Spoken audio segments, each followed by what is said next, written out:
Welcome everyone to Global Cord Blood Corporation's earnings conference call for the fourth quarter and full year of fiscal 2020.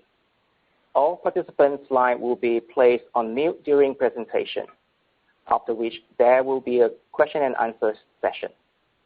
To allow everyone a chance to ask a question during Q&A session, please limit yourself to one question at a time. Now, I would like to introduce Ms. Kathy Bai, VP of Corporate Finance, to begin the presentation. Thank you, Tai. Good morning, everyone. Welcome to our fourth quarter and full year of fiscal 2020 earnings conference call. A press release discussing our financial results has already been published, and a copy is available on our company's website. During the call, our management team will summarize operational developments and financial highlights for the quarter. A question and answer session will follow. Before we begin, please note that today's discussion will contain forward-looking statements that are subject to certain risks and uncertainties, and actual results could be materially different from these forward-looking statements. Kindly refer to our SEC filings for detailed discussion of potential risks. In the interest of time, we will begin with our CEO's remarks, followed by a detailed report of our fourth quarter fiscal 2020 financials given by our CFO, Mr. Albert Chen. Our management will be available to answer questions during the QA session. In view of recent developments, we understand investors and shareholders have various questions to ask. To give everyone a chance to ask questions, we'd appreciate if you could ask one question at a time. Today, on behalf of our CEO, Tina, I will read her prepared remarks. Let's begin the presentation.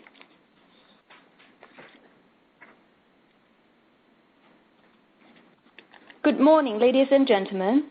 Welcome to Global Cord Blood Corporation's fiscal 2020 fourth quarter earnings conference call. During the quarter from January to March 2020, the group faced tremendous challenges as efforts to contain and control the COVID-19 outbreak stalled the economy and the consumer market languished.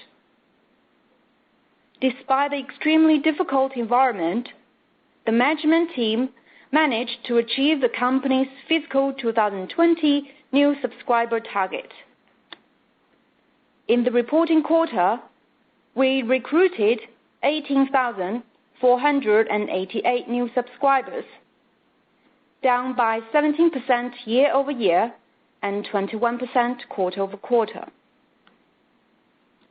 For fiscal 2020, we acquired 84,241 new subscribers in total. By March 31st, 2020, our accumulated subscriber has reached 833,094.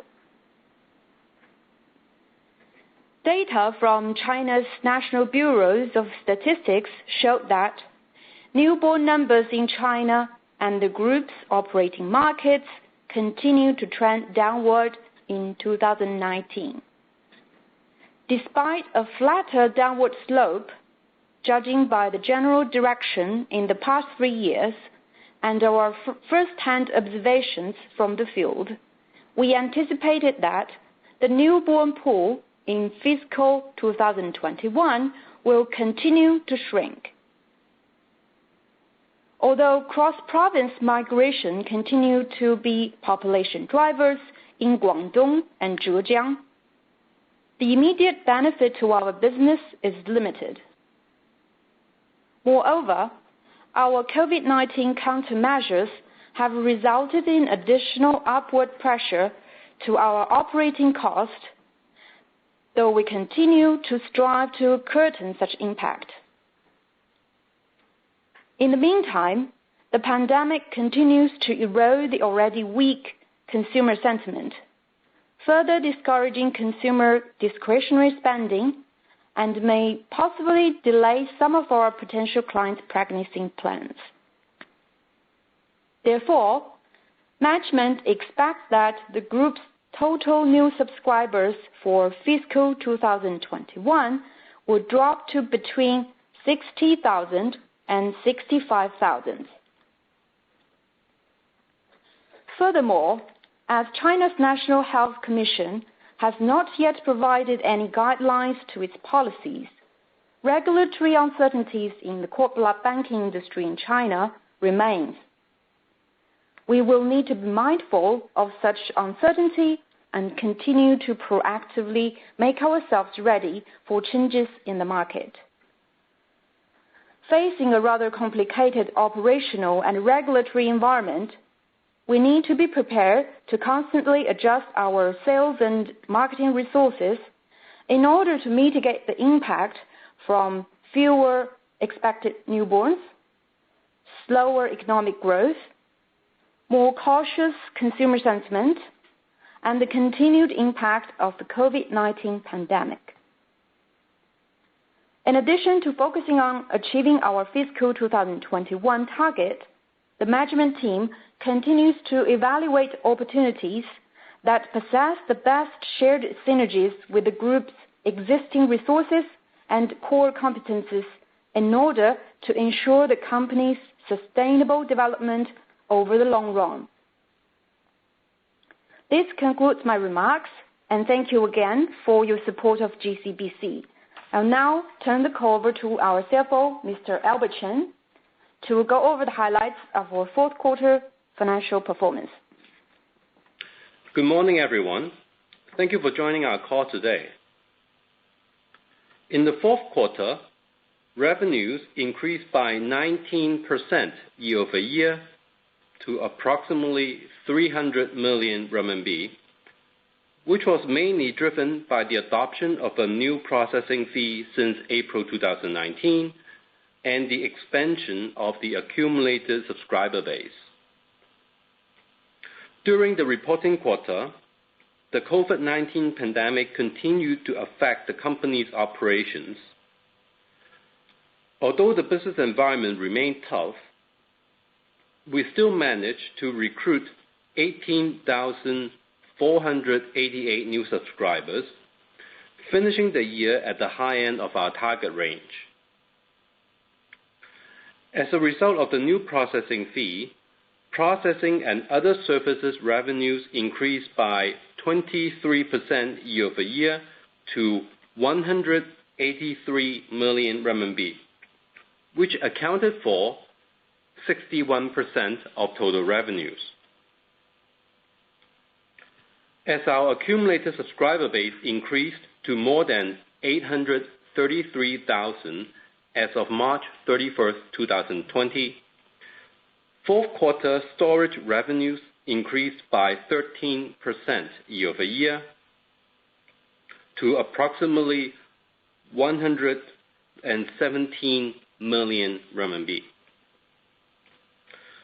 Storage revenues accounted for 39% of total revenues, compared to 41% in the same period of last year.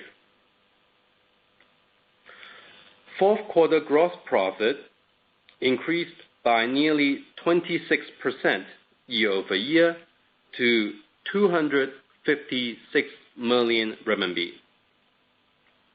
Gross margin expanded to nearly 86% compared to 81% of last year period, thanks to the boosting effect from the new processing fee.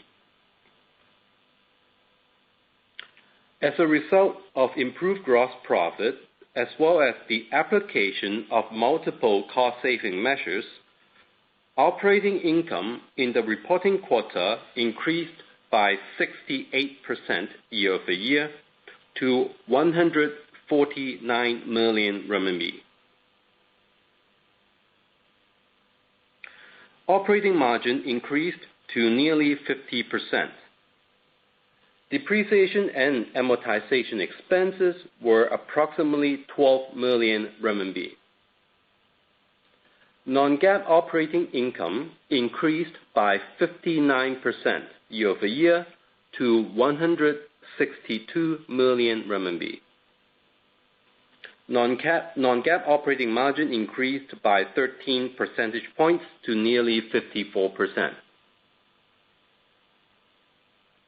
During the fourth quarter, sales and marketing expenses decreased by 10% year-over-year and 20% quarter-over-quarter to less than 61 million RMB.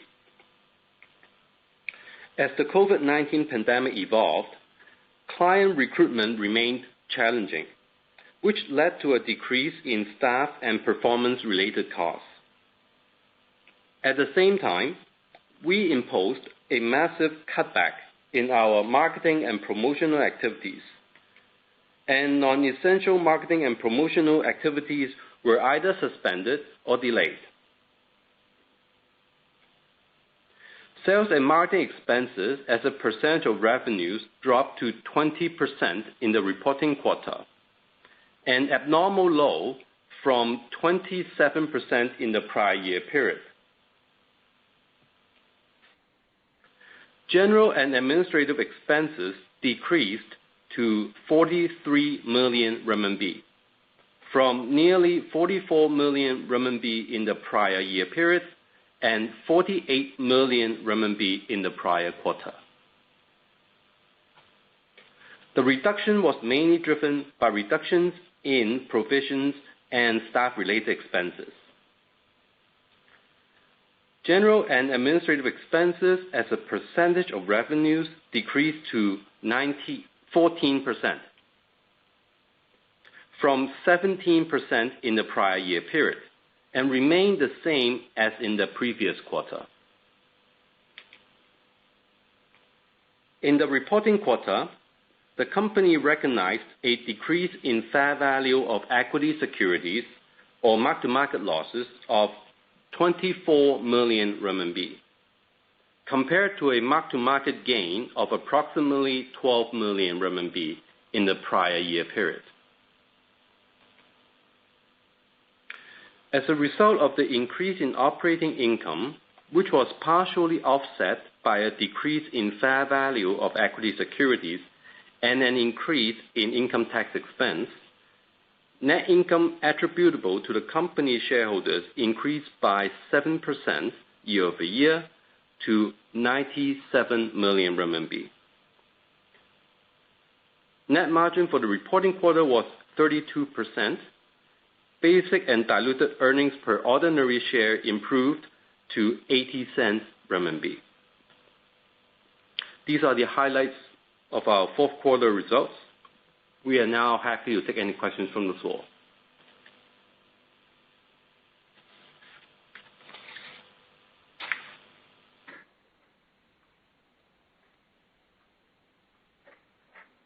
Hello, Tai. I think we could move on to the question and answer section now. Thank you. Now we will begin our Q&A session.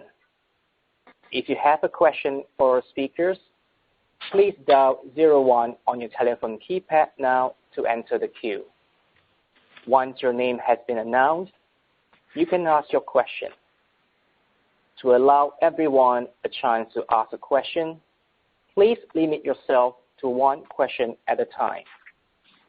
If you find your question is answered before it is your turn to speak, you can dial 02 to cancel your question. If you are using speaker equipment today, please lift the handset before making a selection. One moment please for the first question.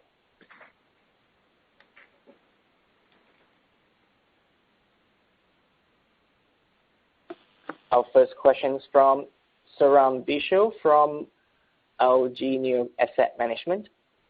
You may begin your question, sir.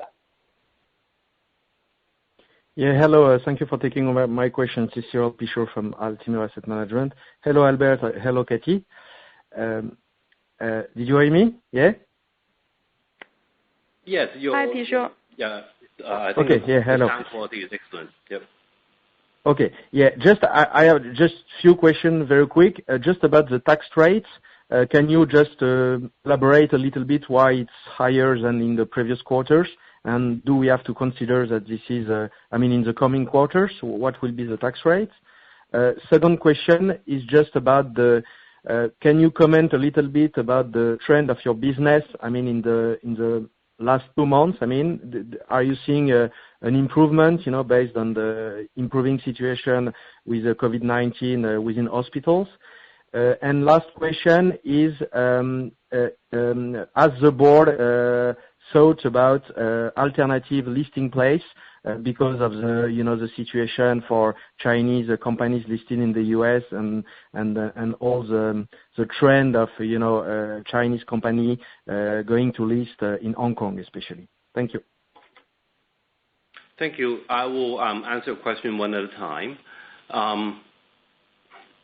In terms of the income tax expense, as we highlighted in our earnings release, the income tax expense for this quarter was approximately 34 million RMB, roughly, and is slightly higher than normal because partly because of the upstream dividend that we received from the onshore subsidiaries, which result in an additional roughly 4.5 million RMB additional income tax expenses. Stripping that out, that will put the company effective tax rate at the lower bracket. The company, because several of our subsidiaries are still enjoying what we call the high and new technology enterprise tax incentive. So the onshore subsidiaries tax rate is 15%. But if you look at our prior disclosure or our prior quarterly earnings, you realize that on a group basis, after taking into account offshore subsidiaries and offshore expenses, which are not tax deductible under the PRC tax law, normally is at the high end of between the 15 to 20% range. So what we consider to be a normal effective tax rate in our case on a group basis will be probably at the 15 to 20% range. But that said, the fourth quarter of last year is slightly higher than normal. That is largely because of the additional withholding tax that we have paid. But if you strip out that 4.5 million, the number kind of brings you back to the normalized tax rate. So that is the questions with respect to the income tax expense. The second question is regarding the latest business trends that we are experiencing.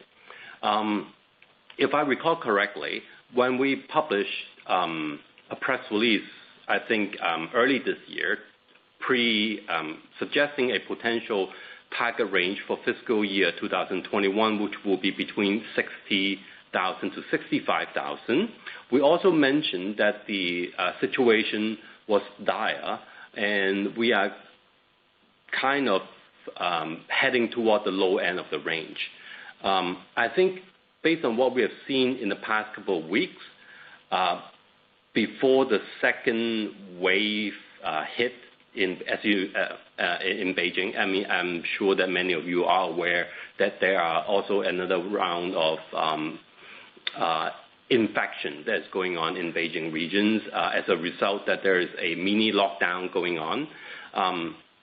Prior to that event, I think the overall business trend is definitely trending up. We are seeing some positive feedback and also some positive development on the hospital side. So instead of heading towards the low end of the range, I think we are kind of comfortable to suggest that now look like we're heading towards the mid-range of our full-year target range. So I think this is definitely a positive development, but it all depends on how the COVID-19 pandemic evolved, and I'm definitely hope that there won't be any more lockdown from this point onward. And I also obviously hope that that the world will come out from this and be a better place. So that's my comment on the latest business trend. As for the company, whether or not we have explored other potential listing venues as a result of the latest U.S. regulatory developments, we are still monitoring the situations. because right now I think the regulatory bodies in U.S. has not issued any definitive policies with respect to how U.S.-listed foreign issuer will be treated because of the PCAOB inspection issue. We are monitoring the development on that front, and also looking at potential alternatives as well. But no definitive answer at this stage. But we are also, as you rightfully pointed out, we are also aware that several U.S.-listed issuer is seeking a second listing in Hong Kong. So it will be interesting to see how that goes.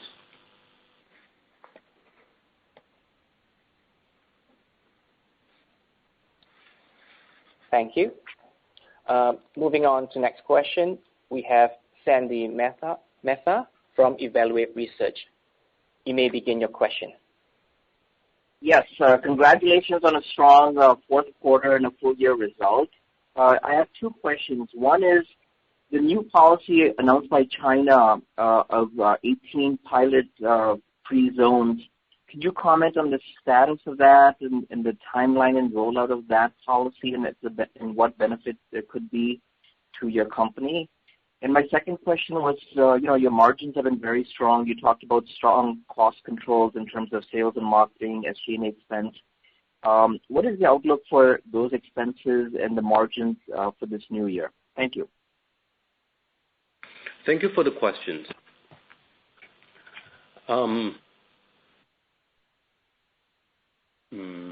Maybe I'll answer your second question first, which is regarding the margin trend. As we discussed during the earnings call, in light of the lockdown which took place in the first quarter of this year, or namely between January and March, we have proactively basically stopped and put a lot of our promotional activities on hold. Looking back at the company historical track record, our sales and marketing expenses tend to range bound between 20 to 25%, which in our view is considered to be a normal range. And the fourth quarter fiscal 2020 sales and marketing expenses is definitely at the low end, and and that's because we put in a lot of effort to make sure that it happens. But going forward, I think a fair assumption is that assuming business going back to normal, a fair sales and marketing expenses as a percentage of revenue should range bound between, I would say, 22 to 26% roughly. So that's our view with respect to the cost on sales and marketing expenses. General and administrative expenses is a little bit tricky because most of the costs are not variable costs, and a lot of those costs are actually fixed costs. So we have to put in more effort to actually contain that cost. And believe it or not, actually one of the key driver that have been pushing up the general administrative expenses has been labor costs, and the same go with the direct cost component as well. So we are keeping a close eye on it. But general administrative expenses technically we are trying our very best to try to maintain the existing quantum with respect to the general and administrative expenses. But again, fourth quarter of fiscal 2020 G&A we really push the envelope, so it's definitely on the low end as well. In terms of the direct cost itself, part of the reason for the gross margin expansion, as I explained earlier, is because of the introduction of a new processing fee as we revise our processing fee from 6,800 to 9,800. But direct cost itself, we are facing some level of upward pressure. I mean, as you can imagine, namely on the raw material side and the labor cost side. So that is something that we try to contain as well. But as you are aware, I mean, our gross margin is reasonably lucrative. So I think there are enough buffer, at least on the direct cost side, to absorb some of the upward cost pressure. With respect to your questions on the policy itself, instead of answering a question with respect to the policy of the 15th Free Trade Zone, I want to address your question to the overall policy environment.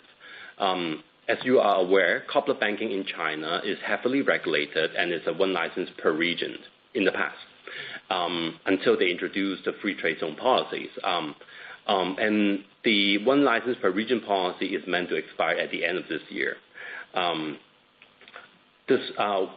In order to better understand the situation, we have been constantly reaching out to the relevant authorities, try to indicate or try to get a sense as to where the policy is heading. Unfortunately, because of the COVID-19 pandemic, it's definitely affected, or I think definitely created a lot of distractions from the regulatory authorities' point of view.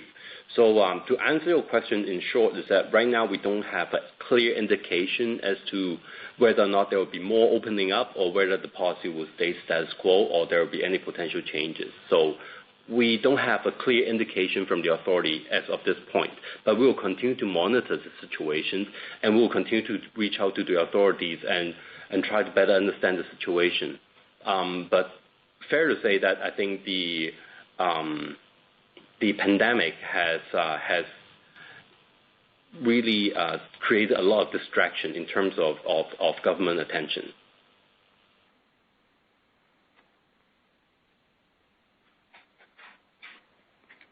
Thank you. There are currently no questions in the queue. If you have questions for our speaker, please dial 01 on your telephone keypad now to enter the queue.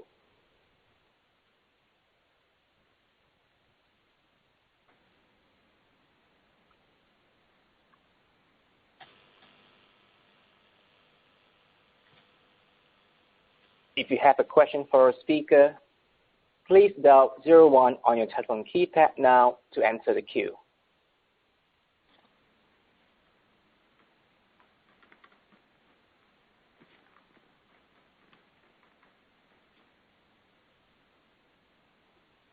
At this point, there appears to be no further question.